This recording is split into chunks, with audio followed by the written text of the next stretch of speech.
Inilah kampung kami, Kampung Kelapa Tinggi. Secuplik tempat di pelosok negeri.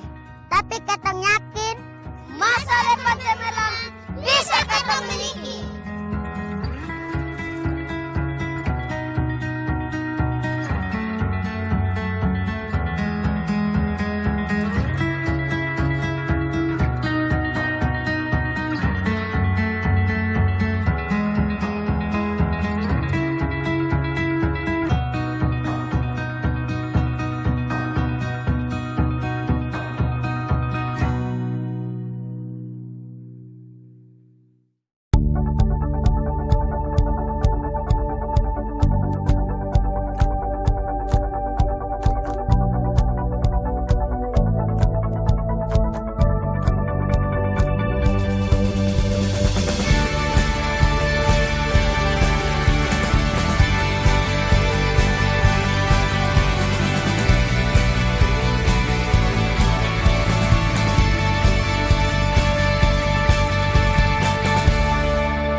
Di sini pendidikan bukan hal penting.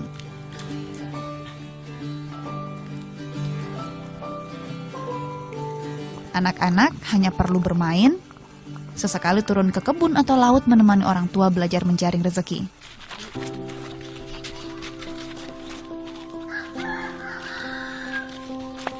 Pandangan yang berkembang dari masa ke masa ini melambatkan perkembangan anak-anak usia dini di kampungku.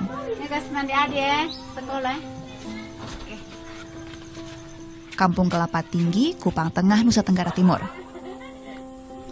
Selamat pagi. Sebelum tahun 2010, tak ada taman pendidikan anak usia dini.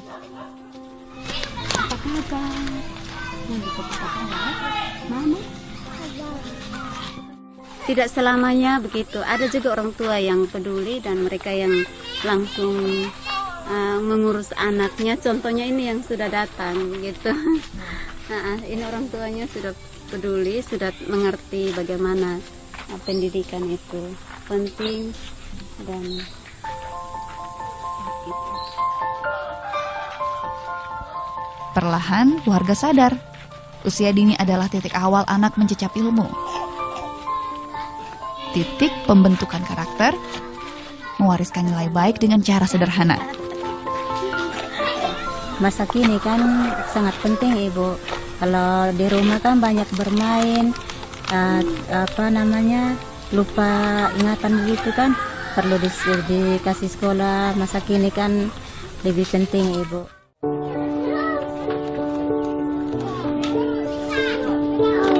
Ya, nama saya Ita Yuliana Adu, mendirikan PAUD ini sejak tahun 2010 dan jumlah muridnya ada 34 orang. Karena kebutuhan, karena anak-anak itu, kemarin saya ikut anak-anak ke tes, itu masuk SD, ternyata anak-anak di kampung sini banyak yang tidak bisa, mereka sangat tidak bisa untuk ikut tes 1 sampai 10 tulisnya. Ya, jadi saya berinisiatif, saya bisa memberikan lebih daripada hanya itu saja.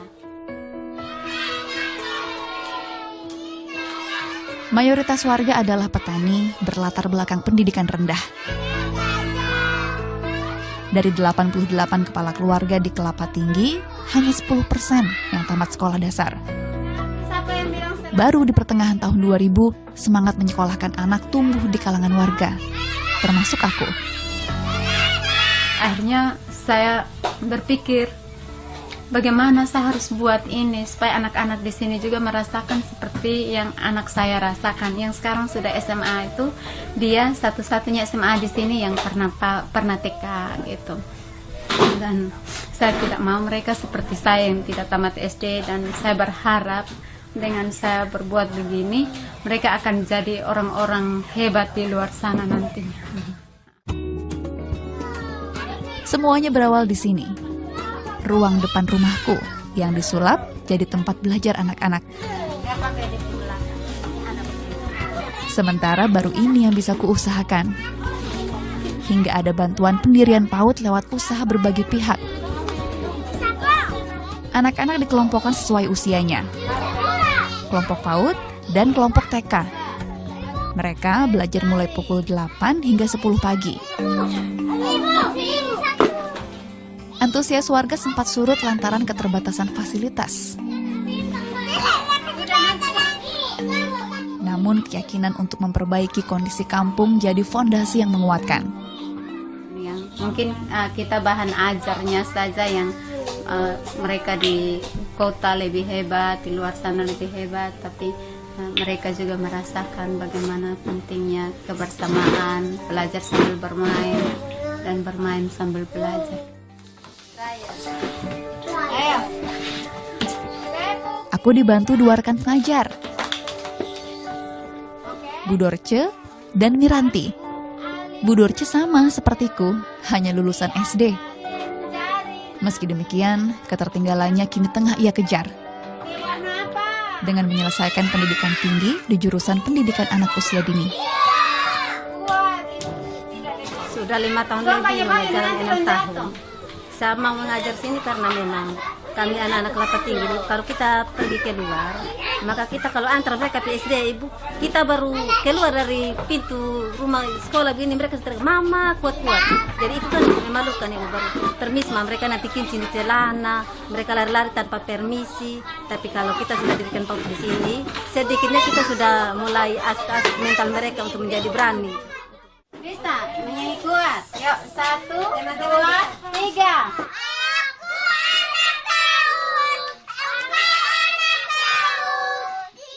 Kami menyebut pekerjaan ini pekerjaan sosial, bukan layaknya pekerjaan umum dengan jaminan gaji.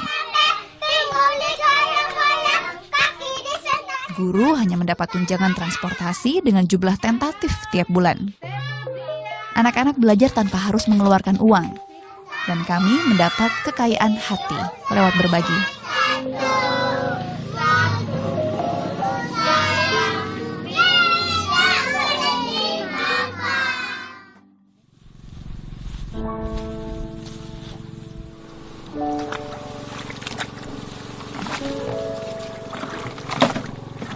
Selepas mengurus PAUD, aku ke kebun tempatku mencari nafkah.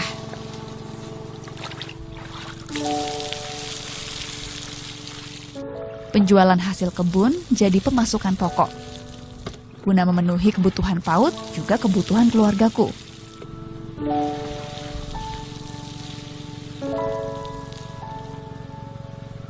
Ya, kalau untuk saya sendiri, bagaimana sudah anak-anak kan?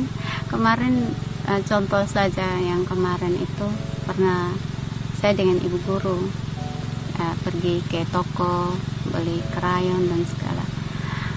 Waktu dihitung kan uang kurang, jadi harus kembalikan separuh. Tapi kalau saya tidak beli, siapa yang beli? Ibu. Kan kita harus banyak mengambil minat anak begitu. Kalau mereka sudah kurang minat dengan keadaan yang begitu-begitu terus, mereka bisa bosan dan tidak mau kembali lagi ke sekolah. Meski menggarap lahan, rata-rata petani di sini bukanlah pemilik, hanya buruh. Aku menggarap 4 kebun sewaan bersama keluarga. Pemasukan kami, alam yang menentukan. Saat musim panen, kami bisa mendapat 1 juta rupiah. Sementara saat paceklik kering seperti ini, pemasukan 300.000 rupiah patut kami syukuri. Bukan sempat merasa lelah, sangat lelah. Pernah saya menangis di teman-teman. Saya bilang saya hampir angkat tangan. Tapi saya percaya bahwa di balik keterbatasan saya, bahwa ada tangan Tuhan yang menyertai. Karena ini anak-anak Tuhan juga. Begitu. Jadi saya berpikir bahwa melayani Tuhan itu bukan hanya dengan berkhotbah. Kan ada yang, tapi inilah cara saya untuk melayani Tuhan. Itu saja. Aku yakin Tuhan akan mencukupkan. Hal baik akan datang seiring niat mendidik anak kelapa tinggi.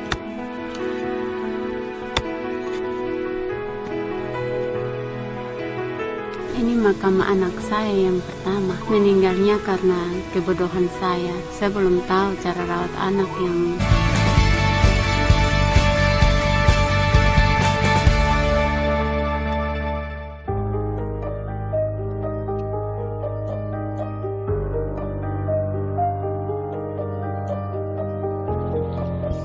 Kampung Kelapa Tinggi terletak di daerah pinggiran. Waktu tempuhnya dari kota Kupang tak lama. Sekitar 30 menit berkendara mobil. Mirisnya, kondisi kami di sini tak semaju di ibu kota Nusa Tenggara Timur itu. Bahkan ada julukan kampung kami ini, kampung miskin. Tak heran cara pandang warga soal pendidikan dan kesehatan pun minim.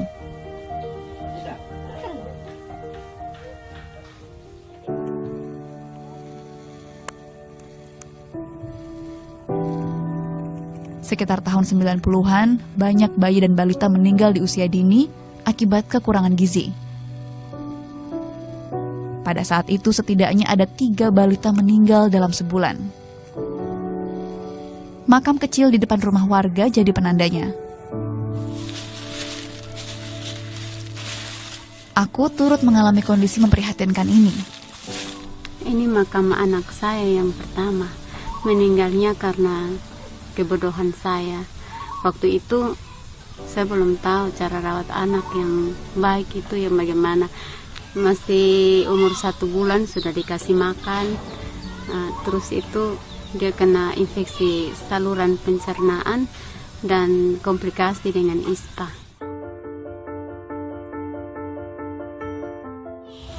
Dia meninggal, saya mulai berpikir bagaimana cara untuk supaya anak-anak yang lain juga tidak meninggal seperti itu.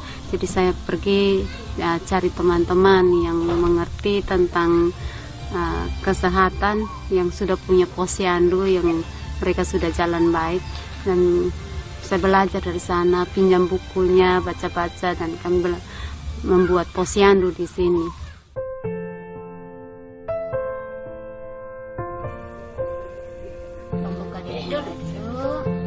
Sejak 1999, aku menjadi kader posyandu. Aku fokus menangani gizi buruk pada bayi dan balita. Budaya kita di Timor ini karena biasanya ikut kata dukun kan.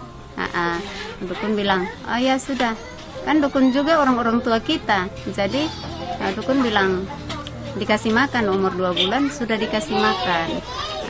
Terus tidak boleh makan ikan kalau anak kecil, tidak boleh dikasih ikan, tidak boleh dikasih udang, nanti cacingan. Nah itu mereka kurang dikasih pemahaman saja.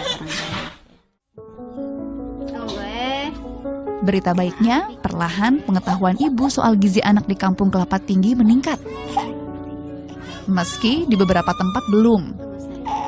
Di antaranya di desa tetangga, Desa Noel Baki. Warga desa yang tinggal menyebar menyebabkan sulitnya pelayanan. Gizi balita tak terpantau rutin. Makan juga sudah betul juga. Dia lahir ini normal, tapi saya mulai masuk 8 bulan itu juga sakit infeksi pernapasan. Sudah belum cukup juga. Posyandu ini yang jauh. Di puskesmas juga dong kasih dia makanan juga, tapi itu makanan sudah mau makan juga.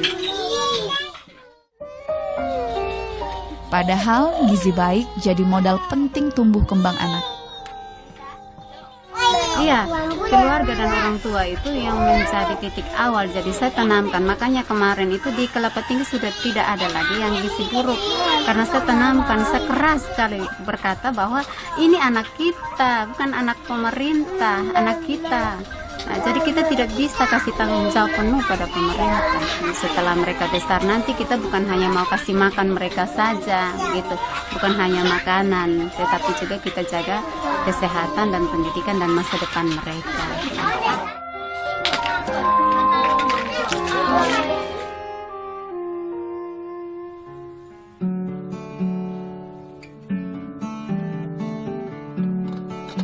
Di rumah aku tinggal bersama 3 anakku. Sulung kini SMA. Si tengah duduk di sekolah dasar, sementara bungsu belum bersekolah. Suamiku sudah 2 tahun tak pulang sejak merantau ke luar negeri. Keputusan mendirikan PAUD dan membagi sebagian penghasilan tak langsung mendapat persetujuan keluarga.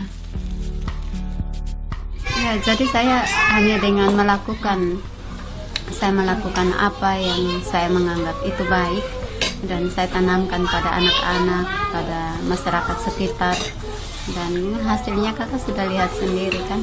Jadi saya tanamkan pada mereka bahwa ini keluarga kita, ini anak-anak kita, kita yang patut untuk mengurus mereka.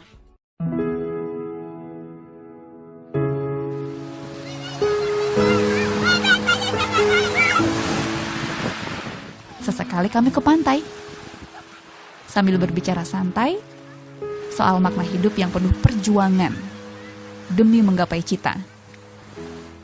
Kalau pandangan orang-orang tentang Kampung Kelapa Tinggi itu kampung yang bodoh, kampung yang paling miskin, itu setahu saya. Saya juga heran kenapa mereka yang bilang itu justru mereka yang pintar-pintar, sarjana malah. Tapi mereka tidak bisa mengeluarkan kami. Jadi saya bilang ke masyarakat, yang bisa mengeluarkan kita hanya diri kita sendiri, yang bisa mengeluarkan kita dari kemiskinan dan kebodohan. Bagiku kini tak ada istilah mustahil selama hayat masih dikandung badan.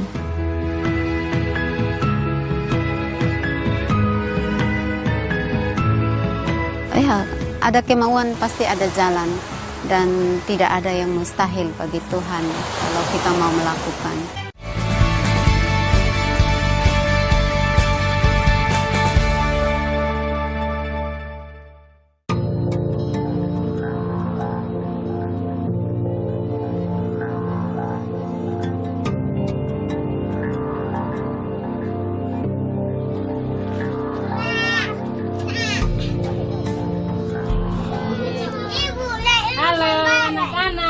Semua Kemsi duduk, Kemsi ini Ima duduk, ayo duduk. Nah, semua lihat sini hari ini. Semangat positif layaknya virus menular, menyebar pada mereka yang juga bersemangat untuk maju. Setelah 6 tahun, PAUD Kelapa Tinggi menggerakkan lahirnya 3 PAUD lain. 2 diantaranya ada di Noel Baki.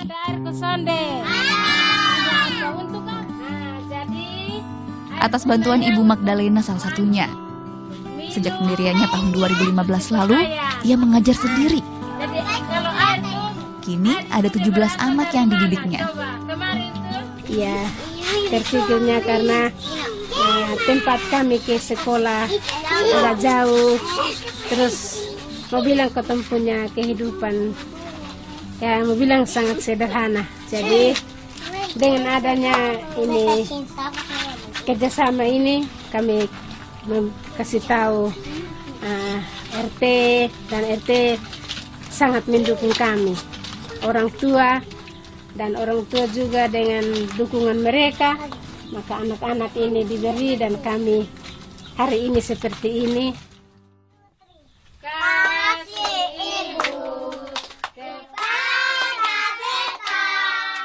Bangunan kosong pinjaman warga jadi tempat anak-anak menimba ilmu. Belum ada pelajaran serius, baru pengenalan angka, huruf, dan kehidupan sehari-hari.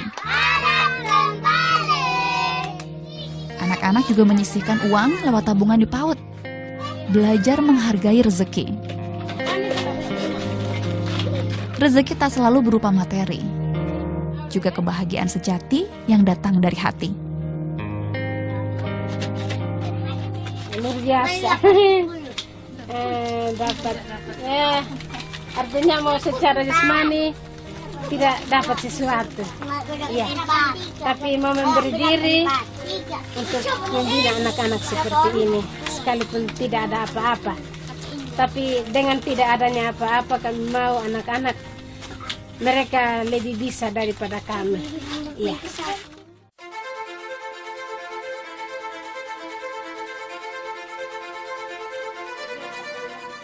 Menyusul kini, kami tengah memantapkan pendirian sekolah dasar yang kami rintis setahun setelah PAUD berdiri. Tujuannya mendekatkan sumber ilmu pada anak-anak. Karena SD terdekat jaraknya 3 km jalan kaki. Namanya Kelas Jauh SD Imprestaro. Sekolah dibangun di atas tanah pinjaman gereja. Baru ada 22 murid, terbagi dalam kelas 1 sampai 3. Sementara kini hanya ada 2 pengajar. Ibu Damayanti, guru honorer di kelas 1, dan Bu Mirce yang merangkap kelas 2 dan 3. Itu datang pertama kali melihat kondisi SD ini tidak sebagus yang sekarang kepala sekolah sudah perhatikan ya, sudah bagus sekali ini. Kalau kita lihat sudah bagus sekali ya, secara kasat mata, secara apalagi namanya dalam keadaan ini. Karena dulu itu gedungnya itu kita mengajar tuh di lubang-lubang di punya atapnya itu, dan ini apalagi di tongkat pakai kayu yang apalagi kayu kering, satu tongkat dari luar karena sudah hampir jatuh gedungnya. Bu Mirce, guru pertama yang mengajar. Sebelumnya ia bekerja di kantor wali kota Kupang dengan jaminan gaji tetap per bulan. Ia memilih mundur dari pekerjaannya, menerima tawaran sebagai guru kontrak. Ternyata saya merasa lebih enjoy, walaupun harus punya kekurangan seperti itu, tapi saya merasa kalau saya meninggalkan mereka juga merasa berdosa seperti itu. Jadi apapun tantangannya, dengan kebutuhannya seperti itu saya dijalani saja. Aku bersyukur di tengah keterbatasan, Tuhan melancarkan usaha kami. Kami mendapat guru yang menyediakan dirinya untuk menanam modal kehidupan, menginvestasikan waktu dan tenaganya untuk mewariskan ilmu pada anak-anak kami di Kelapa Tinggi. Yang membuat saya tekadnya menjadi semangat adalah keberhasilan mereka. Ya, keberhasilan mereka itu menjadi satu sukacita besar buat saya. Tetapi salah satunya juga saya mau supaya saya juga berhasil. Maksudnya bukan hanya anak-anak yang berhasil, tetapi setidaknya pemerintah juga memperhatikan kita sehingga mungkin dengan menunjang kita ketika kita berhasil menjadi seorang pegawai negeri sipil, kita juga semangat itu terus ini ya, terus ada seperti itu.